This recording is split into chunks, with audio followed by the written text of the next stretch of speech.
Hey y'all, this is Meredith, and this is how to sign into Book Creator as a teacher. So I'm going to start by just going up and going to bookcreator.com.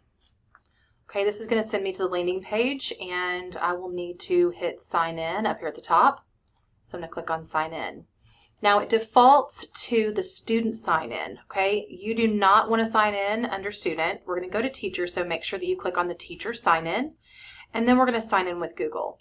Okay, it should know who you are, so you will have to just choose your own account, and then you may have to verify it and allow.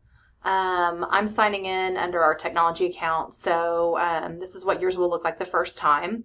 So I'm going to go in and I'm just going to tell it that maybe I teach high school, social studies, and you do have to name your first library, okay? You can rename it later, so it doesn't matter what you put.